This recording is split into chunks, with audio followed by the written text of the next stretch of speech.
How to fix Diablo 4 is crashing on Steam. So first you want to go to your library and right click on the game, open up the properties window, and then go to installed files and click on verify the integrity of game files and wait for this process to finish checking.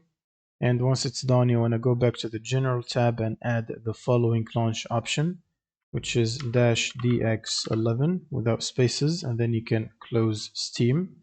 Next, you will need to update your GPU.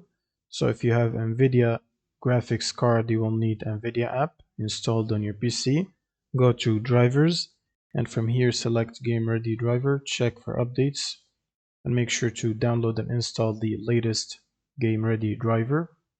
And the last thing you'll need to do is to install the redistributables by searching for redist and then going to the first Microsoft link.